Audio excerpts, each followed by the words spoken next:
Hello, everyone. It's Emily. And before we get into our podcast, I wanted to remind all of our listeners that every month, Bernie and I host an Unreasonable Connection event where you can meet your co-working peers, talk, swap stories and advice, and get an extra charge of energy. Sign up on Luma or in the show notes, and let's get on with the podcast. Hello, folks. It is a co-working values podcast, and I'm wildly intimidated because I've got Sangeeta in the studio. So, Sangeeta, what are you known for, and what would you like to be known for?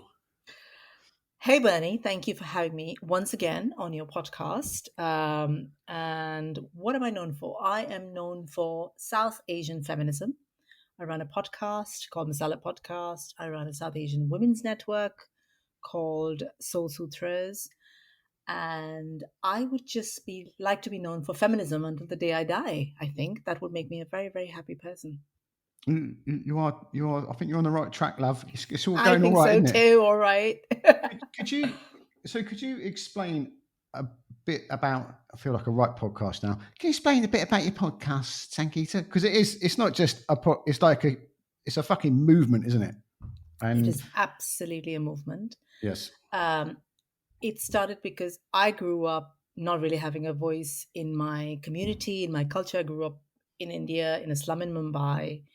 To give you an idea, when my uncle spoke, I couldn't speak because women were not supposed to speak when elders were speaking, particularly older men. So I kind of battled and raged against my family, and I continue to do that. And the podcast is very much an extension of that. It's creating a space for South Asian women to have conversations that they don't get to have in other places. So I talk about everything that we do not talk about as a culture. So it's a cultural taboos. I talk about periods and menopause and mental health and sex and porn and, you name it. If people don't want to talk about it, I talk about it. And each episode is, and I say an expert, but somebody who is happy to talk about that particular topic in an authentic way, in a real way, without the kind of PR plugs. I've had famous people on there. I've had people like Anita Rani and, Never Have I Ever Star and people like that. But I also have had regular people who are incredibly passionate activists within that space. So that's what the podcast does. It's done really well. It's won a whole bunch of awards. It's been written about in the press a lot. I've had a lot of amazing feedback from my audience. So that's kind of what I do, really. Is that all? And that's then it. I often think this is that bit we both know so well between Stratford and Whitechapel is like super, super trendy and orange mocha frappa lattes and stuff like this. But, if you're someone in your audience, how does that strip of land, what does that mean? Or I walk there as a, like white guy on his bike, banging out some tunes as I thunder up Mile End Road. What would that be like for, 20-year-old you?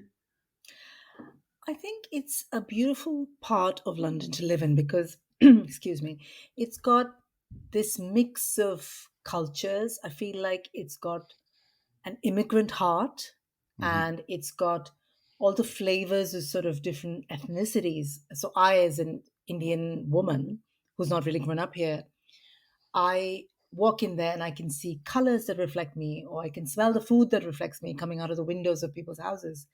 So it's, sorry, I've got a frog in my throat, excuse me. But I think beyond that surface level, I think that history of migration, the sort of Bangladeshi community coming over at a particular time, or the Jewish community moving to the East End, or you can almost feel that in the streets. And I love that about living and working in this part of London, this kind of mix of cultures and ethnicities. And despite the kind of mocha clutching, orange trouser wearing white dude who we see in Shoreditch now, it still has that heart, I think. And that's probably why I really like it. That is just so much of my life has gone up and down that road.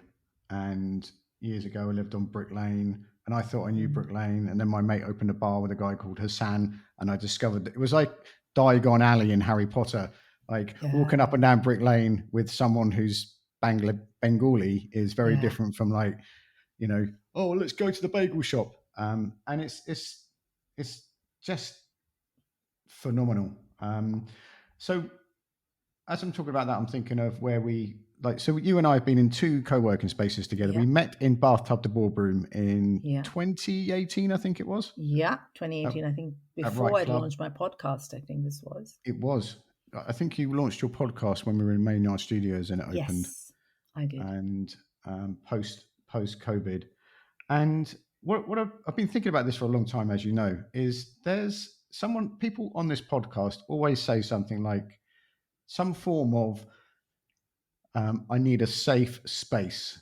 And that could be a safe space like for me, imagine going into town square and I can sit down, I can concentrate, and all the nice people are there and everything like that. So I feel safe, I can relax, I can concentrate, and I can be productive. But there's all these other layers of safeness. I want you to explain what when someone says safe space, what does that mean?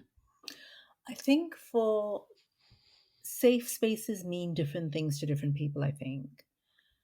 For people from marginalized communities or women, I think it would mean somewhere where you can be yourself in a work setting, but somewhere where the others around you acknowledge who you are, and do simple things like asking you how you pronounce your name. You'd be shocked at the number of people who will never bother asking me how my name is pronounced, mispronounce it. And it just means that you, as you are, whatever your ethnicity, background, whatever, is welcome there. Another example I'll give you is, can I bring Indian food to a co-working space? I used to really worry about this back in the day when I used to work in the corporate world. Someone told me that, oh, are you going to stink up the place with your curry? I quote this. So, stuff like that for people from communities is very difficult because food isn't just food. It's it has emotional resonance. It's who you are. So things like that.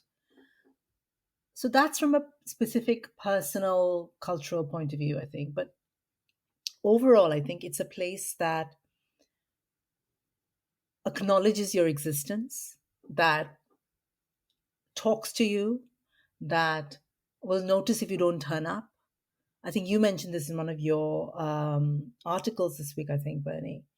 And I really liked that, where I think you'd mentioned that at a time that when things were really tough for you, you found a co-working space, and going somewhere where someone would notice if you didn't turn up was a lifesaver. And I think those things, when you are working alone, when you are working on projects that may not be going that well, that financially you might be in a difficult spot, I think so. Safety, I'm going about it roundabout, but safety is multi-layered.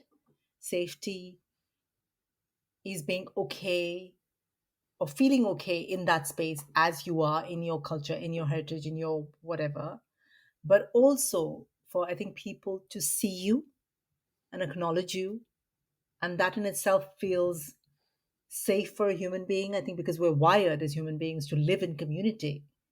So when you feel like there's a community around you, even if that might be a co-working space, that, it's you're there for whatever, 6-8 hours a day, to me, that's safety.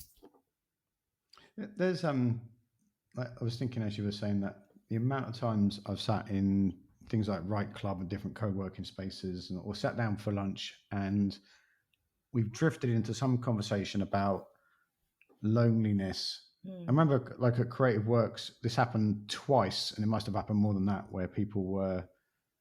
We sat down to write, and then someone said, "I'm writing this article or this book about a lonely guy," and then everybody talked. It was like they were given permission to talk about loneliness, and so we all had our little chat about it. But then the thing was, there's like 8 or 9 or whatever it is million people in London nowadays, and how can you be lonely in a city with so many people? But you absolutely, I think actually it's even more lonely being in a big city than it is being in a smaller city.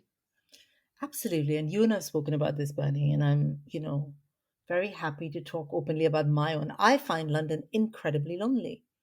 It's got gazillions of people, but people don't talk to each other in this city. I just spent 3 months in Kerala, which is in the south of India, in a small town called Fort Kochi. In about a week, I got to know a whole bunch of people. And the difference between living somewhere like a London and being somewhere like that, I'd step out of my flat that I'd rented there, and two or three people would say to me, "Hey, how's it going? Okay, where are you going to this thing? There's an art thing, whatever." You just bump into people who know you, who acknowledge who you are, who connect with you. And in London, it's, we've got millions of people, we've got bars and restaurants and cafes and whatever. But people do not speak to each other. It is considered kind of uncool to have conversations with strangers, when I think it's really good for you to do that. So I'm not surprised that a lot of people in your Right Club or any of these, meetings you've had have said, "Oh, yes, I echo that. I feel that." Because what we want as human beings is, again, we use that word, to be seen, to kind of, for someone to say, "Hey, you exist. I know who you are." Or even if I don't know who you are, I am interested in hearing about you. Even if that conversation is about weather or something inane. That moment of connection when you stand in a bus stop and you're speaking to somebody and say, "Isn't it shit?" You've connected at a human level. And sadly, London doesn't allow that. It really doesn't allow that. And I think that's what makes it an incredibly lonely city. It's really weird. Like here in Vigo, I am still struggling to learn Spanish, and I speak to more people. Yeah. Like, kind of, and there's people I've seen so many times now. And I'm brave enough now. I'll get out Google Translate and I'll say something to them, and they'll be, "Oh, it's the English guy," But it's, I speak to more people in a language that's not mine here than I did wandering around town. And of course, I would always, for years, if I was walking through a park or something, and there was just me and another human being, I would always say hello to that person, because I thought it was a bit weird for two human beings to be in the same area and not nod. And 99.9% of the time, the other person was like, said hello in a really nice way. And I always think, if I hadn't said that, we just would have passed. And they were not happy Bernie Mitchell said hello to them, but they're just happy that, "Oh my God, I passed another human being and they acknowledged me," I've always thought it's strange in the UK how, when you go walking, you do like proper walks, right? Anyone you meet on a walk, you say hello to or good morning or whatever, irrespective. I don't know what it is, like some sort of walking etiquette. But when you come down on the ground, about below the hills, you stop doing that. How bizarre is that? Do you mean like if you're wandering around Hampstead Heath or something, you'll say hello? No. So if you're hill walking, if you're like, "Oh, I'm walking the West Highland Way," or okay. I'm, whatever, Yeah. a proper walk, people will always say hello or good morning or whatever, right? Because there's some kind of like connection there. Like over here, we have that Camino thing that goes from Santiago. I don't know where it starts actually. I should know, but there's all these people with their walking stick, and they all have whatever that brand is from Decathlon, like Quincentia or something. Yeah. And they say hello to everybody. They're so ridiculously happy, and that adds another little layer here as well. Yeah. But I think it's because there's this, where I was going with that, went off track, is there's this like background of relatedness. I know you're a walker, and you know we're a walker. We're in that safe space. We're walkers. Yeah. There's a crisp joke in there, isn't there? But we're walkers. And when you're like wandering around Liverpool Street at 100 miles an hour, you don't know who anyone is, No. And it seems riskier to. I don't think there is a risk, but it seems riskier to inconvenience someone in Liverpool Street Station and say hello than it does to, I don't know, say hello to one person when you're on your own up a mountain. Yeah. And there's something I've not quite understood, that I've lived in the UK for 20 years and it's still something I don't get, where if you try and start a conversation with somebody, they look at you like, "What's wrong with you? What do you want from me?" Like that's the kind of vibe you get. And you don't experience this in most other countries. Like I've lived in other places, but it's a very unique Southern England thing, I think. I don't think they like that up north or Wales or Scotland. I'm doing that doing that, working with the folks in Wigan, and Mm, it is like connection utopia there. exactly. It's, I know, like I've only been to Wigan twice in my life, and it is in my heart.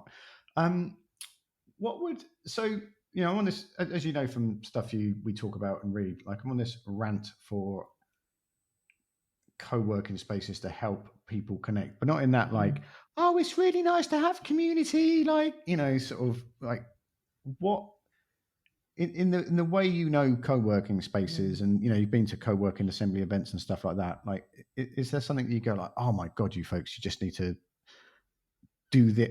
I don't want to say do this, but like think about this or consider this, because I don't want to. I don't think you can give me a to-do list because everyone's different, but a thought. It feels to me like a lot of co-working spaces are very isolated. Even the last one you and I were at Town Square. It's in a little bubble and it doesn't seem to engage with that neighborhood at all. There are so many people that I used to see who live in those blocks of flats. They all look like kind of 20s, 30s people who are working. And I used to always think they'd be really right for Town Square, but Town Square is not talking to them. And I use Town Square as an example. And I think that exists with a lot of co-working spaces where they're their own individual entity and don't seem to have anything to do with the community. But surely that's the whole point of them being there, to facilitate people in the community to come and have a space. So I think it's always seemed like a very obvious thing for me to do, but I don't know, maybe it's difficult. It is That's difficult. something I would try and address in some way. The other is to actually try and see if your community members are as diverse as you can be. So if I, as an Asian woman, walk into a co-working space and it's only full of white dudes in their 20s, I'm going to feel like, well, that's not really for me. And I've seen that in a lot of co-working spaces. I don't go to them anymore because it's just it doesn't feel right for me. So if there's something, and again, I'm not in this business, Bernie, as you know, I'm a podcaster, writer. It's a very different. But I think if there's any way you could signpost that a co-working space is for all sorts of people, you would welcome a lot more people. And that's by visibly having different people. Maybe your comms has different kinds of people on it. Maybe your social media shows different kind of people in it. So that's like a very obvious thing, and it's, I think, something everyone does. As soon as you walk in, you're like, well, I fit in here. And a lot of co-working spaces, I always think I don't. I have that too. Like when in the golden age of co-working, going around. I mean, I'm a lot older now, but we go to spaces in Old Street, and I run hundreds and hundreds of meetups and was always meeting people and was at the launch of all this kind of stuff. And I would not I'd walk into some places and feel like I'm just not. It was those bless those boys in hoodies, but it was like a room full of wannabe Mark Zuckerbergs, yes, jacked up on everything. Yes, and they were probably like absolutely harmless, And if you walked up behind them and gone and shouted, they would have like dropped their craft beer or something. But I just felt, and it didn't occur to me until it was probably 2018 when the whole inclusion and diversity conversation really took off in co-working, and we started doing all the stuff with Kofi and other people. And then I learned like what we're talking about now is, I thought I was just being, I was having imposter syndrome, but actually like I didn't feel at home there. And if I didn't feel at home there, like how would people like you and Shazia and Kofi feel at home there? And, it's an intimidating environment for me. And I don't think those people are sitting around deliberately, they're not Nigel Farage, but they're kind of, they don't know what they look like. Absolutely. Yeah. I want to jump back to that engaging with the local neighborhood thing, because that is unbelievably difficult. And we were, do you know Space 4? I think you do. It's one of Islington's affordable workplace schemes, and it's by Finsbury Park Tube. And a long time ago, we ran a. I didn't run it. Sorry, I went to a workshop about engaging with your local community, because that's, for the point you made, that's exactly what we want to do. And there was a lot of people. There was from different parts of the country had travelled to this workshop, and we're all like jacked up about engaging with our local community. And what the second exercise we had to do was go downstairs to I can't remember the name of the road, very famous road in by Finsbury Park Tube, Ferndyke Road or something, and talk to people in the shops. And there's all these sari shops and Turkish restaurants and cafes. Go and talk to people about co-working. And we're like, I'm doing that. Yeah, but you that's what you said you wanted to do. Yeah, but like not those people. Like I can't go downstairs. I came here for a course, not to go and talk to other human beings.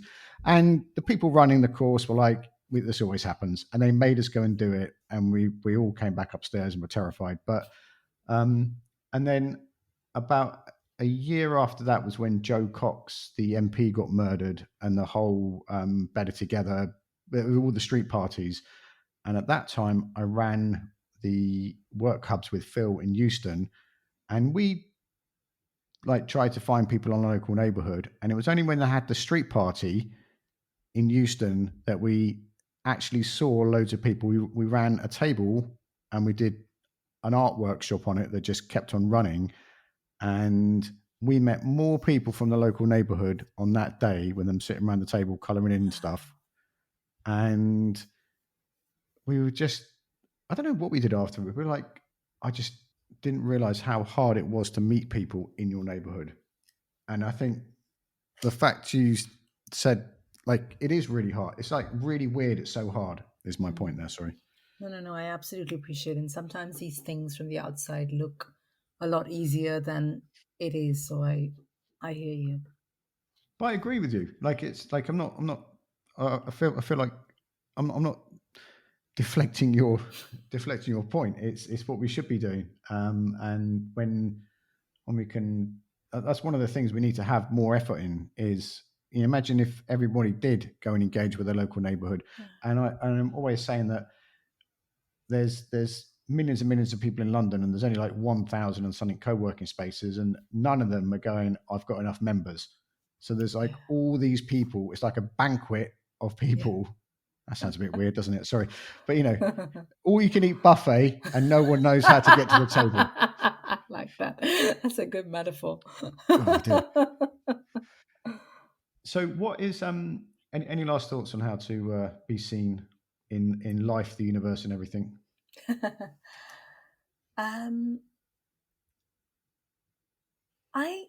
Funny enough, I don't have an answer, and I wish I did. I just feel like even if each of us engages with one other human being, whenever we can, I think that would be a good start. And I think this whole idea we have of we've got to be cool and we've got to be this and we've got to be that, it gets in the way of us being human. It sounds a bit cliched when I say that, but I think we've got to sort of stop getting too hung up on what will people think of me and will I be embarrassed. And I think the example you used of you're walking together with this one person and you're like, oh, I could speak to this person and they might reject me, and that social rejection might hurt. But I think if we could all just kind of ride through that, I think the world would be a much better place. I know it sounds really simplistic, but that would help us be seen. And when I'm saying that, I'm putting myself in that example. I'm saying, what would I like? I would like people to acknowledge me, people to just say hello, people to, have a basic conversation. It doesn't need to be anything complex, but even that would make people feel better and make us all feel seen. Yeah, it's I don't know why this just popped in my head. When I was in my days of when it was not going too well, in the Kindred meetup, what would decide whether more than like I've got it in my diary and everything, and I didn't want to go out. And then what would actually decide whether or was more likely for me to decide whether I actually got out of bed and went to the thing, is if someone like Colin or Alex would send me a WhatsApp and say, "Oh, you're going tomorrow?" Yeah. And it's like, if they hadn't have sent that message, I would have just, I'm going to say, chickened out, because I couldn't, I don't want to do the silly voice, sorry. I couldn't face the day. Yeah. And them saying, "You're going tomorrow?" Yeah. It was easier to say yes and go, because if I said no in that moment, I'd say, "Why aren't you going then?" Yeah. And I'd rather, I didn't want to have the conflict, so I'd say yes, but that actually got me out the door to go and take part. Here's the thing, there are a lot of people, we might look around us and think, oh, everyone's fine, but there are a lot of people who are going through a lot of tough times. More people than you think are. So if all we do is just turn around to whoever's sitting next to us, I don't know, on the bus, in the co-working space, in your local market, whatever it is, and acknowledge them and do what your co-working friends did for you, which is, hey, are you coming? All you're doing is just literally checking in on someone, and that can make the difference. It made such a huge difference to you. But I think understanding that and sort of all of us doing that a little bit more, rather than going into our shells, because the world now makes it more and more difficult to connect with each other. Like the world we're building now, with social media, with our Netflix binges, with our dating apps, with all of this, is becoming more and more isolated. And if you look at all the figures, it's not good for us. It doesn't mean we're happier. We're less happy than we used to be. We've got more instances of mental health. We've got more isolation. And the only way to kind of move ahead as humanity isn't through creating more AI. It's to actually talk to each other and connect with each other and acknowledge each other. That's what I think. That's a good thing to think. I can't trump that as for an ending, so I'm gonna end there. That is wildly important. Is where can we find you, and like so people just don't think, oh, she's a podcaster. Like, what other projects have you got on? Because I'd like you to be seen in our podcast here. Don't suppose you're like doing anything like writing a book or putting your life down in pages. Funny you should say that, Bernie. I am actually, I've just finished writing my book. It's called Bad Daughter. It pretty much sums up my entire life, those two words. It's a memoir. It's the story of my life growing up in the slums of Mumbai, fighting a lot of patriarchy, moving to the UK, setting up the podcast, setting up the network, but having a lot of my kind of mental health and trauma stuff that I hadn't dealt with. And then going on this journey to look at various healing methodologies. Like I did therapy, didn't really work for me. So then I went and explored everything from acupuncture to hypnotherapy to tantra to like lots of methods. And I write about all of that in the book because I think it will help other people. It's going to be ready for pre-order in the next 2 weeks. It'll be on my website. Isn't that exciting, Bernie? I didn't know that. Oh my God, that's like... Yeah, I've been hearing about this book for 6 years, Bernie. Yeah. 6 years. That's how long I've been writing and thinking about it. Most people bang out a book in a couple of weeks. They have the idea, go make a sandwich and make it. It's huge. Yeah, I'm hugely excited about it and hugely terrified about it also because I've never been this open. I am open as in my podcast, as you know, and in person, but I think some of the things I talk about here I've never talked about before in life. So it feels a little bit nerve-wracking and terrifying to sort of put it out there. But I feel like the reason I've done this is A, for myself, because I think it's important for me to do that, but also, more importantly, for people to see that, it doesn't matter what happens in life. We all go through bumps in our lives. Like, that's part of being human. It's kind of what we do with it and what we choose to do with it. So something awful happens in your life. It can either define you and say, oh my God, everything's shit and I'm not going to do anything. Or you can take that and say, okay, what am I going to do with this? And I chose the second path. So I think it's for all of us just to know that we can make of our lives what we want it to be, irrespective of where we were born or what happened to us. That's the kind of big message from the book. So it's on my website, soulsutras.co.uk, under Bad Daughter, you'll see that. So that's where I am. You can also follow my podcast. It's called Masala Podcast. So if you Google Masala Podcast or find it wherever you listen to your podcasts, I'm there. I'm on social media. I'm on Instagram as Soul Sutras. I can see Bernie smiling because I've used the podcasting line. Wherever you get your podcast line. I'm on Instagram and LinkedIn as well. Soul Sutras, Sangeeta Pillai. So come say hello if you are there. All those links in the show notes, folks. You know, we're very proud of our show notes. And if you also in those show notes are links to how to connect with the LinkedIn co-working group, which is getting more and more active. So go in there and share. At the time of recording this, it's just around the same week as Mental Health Awareness Week, and it is European Co-working Day. So there's posts in that LinkedIn group about mental health awareness, and you don't only have to talk about it this week. It's what's that line people say? It's a every day is a mental health awareness day. So share what you're doing there, and we'll put links to all of Sangeeta's stuff there. And wherever you are in the world, be careful out there. It is a jungle.